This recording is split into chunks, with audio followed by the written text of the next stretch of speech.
Right, so I thought I would just do a quick video on transition. So in a triathlon, transitions can save you quite a bit of time, how you set them up, how you work with them, and also then how you can use them to your advantage as well, basically. So there are a lot of different ways to do a transition, and some more sort of nuanced and some less so. Key thing, keep it simple. So you'll kind of see what I run through in a second as how simple it can be. But I'll run through each individual part of the transition setup and then go from there. Usually the bike will be racked up by the saddle on the on like a frame with your front wheel facing towards you. You can then put your things by the side of it on the floor, or alternatively you can, in some cases, hook your helmet on the side of the handlebars, as it then means that you have to put that on before you touch your bike. So that is a key rule. Key thing to know, you cannot touch your bike in a triathlon until you have your helmet on and done up. So that is number one. Don't try and start messing around with your bike if you haven't done your helmet up, or put it on for that matter. What I'm going to do, I'm going to play it through so you'll kind of see obviously how I've got everything laid up here. You'll see I've got my race number belt. Oh, go back a second. Race number belt here. There, on the floor. Helmet with glasses actually into the frame of the helmet. Run shoes. Gel. And I actually, with my racing, I actually have my bike shoes already on the bike. And you'll see in a second, a couple of close-up shots, how I secure them.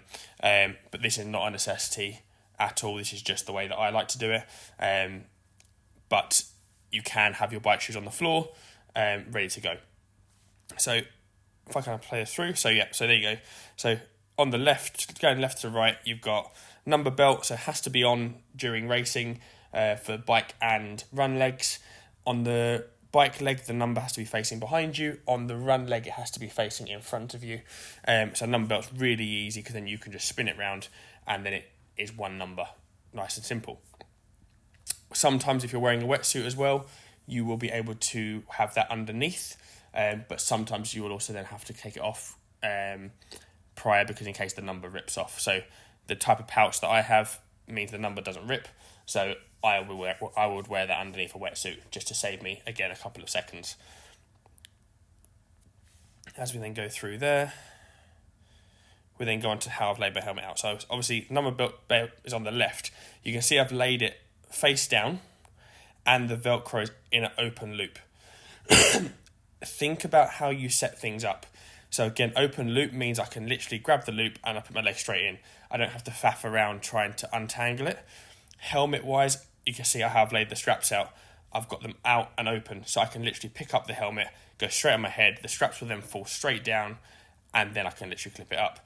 My glasses are mounted into my helmet already, so that I don't even have to worry about them. I've got them on the bike. I can sort that out when I'm moving. And then as we come through here, here's onto the bike shoes. So the bike shoes, I said I mount them on the bike. On my bike shoes, they're a particular triathlon shoe. They have a little notch in the Velcro strap, which means it holds it open for me. And then on the back, I use an elastic band around the skewer to hold the shoe flat. And then we go on to the other side. So again, same thing. This is the drive side. I hook it around the top of the derailleur. And again, it just holds the shoe level. So that's as simple as that. We then come on to the run shoes. Go back a second, sorry. Where are they? There. If you look at how I've set these up, I've got elastic laces in them. So they're easy to get on and off. And you can see I've also folded the tongues back. So with that in mind, it just means that I can literally grab the shoe, put my foot straight in, and it's as simple as that to get on. Gel is there in transition for me to pick up and grab on the go, so I don't have to faff around. But again, fueling, think about what you've got in there. Little strategies that may help even more. A small bit of talcum powder in your run shoes, a small bit of talcum powder into your bike shoes, because then that means that you aren't going to have wet feet going straight in there, because in short course racing I don't wear socks. So that's looking at sprint and standard distance racing.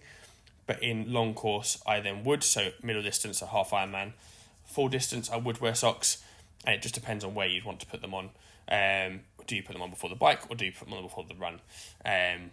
So again, you'd have the socks rolled up, ready to go on, so there's nice and foot straight in, and you can literally pull them straight up, and it's nice and simple. But yeah, if we go through to see how it actually kind of runs through, and then into the next bit there. Right, here we go. So if I then go and have a look, so this is, imagine this part, I've not had a wetsuit on, so I've already got my wetsuit off. This wouldn't be the case if I did have a wetsuit on. If I had a wetsuit on, I'd be coming out of the water, I'd be unzipping it, getting it off my shoulders and getting the wetsuit down to my waist, and then running to transition here with it around my waist. I then, as I get into transition, would then get it off my legs, would be the first thing, and then goggles and hat come off at the same time. So that's nice and simple. Similarly, you can get your goggles and hat off while you're running. Again, it's one less thing, and it goes on the floor next to your bike or in the box if you've been given one. But imagine I've not got my wetsuit on, so this is basically a pool-based swim or a non-wetsuit legal swim, where I've come into transition.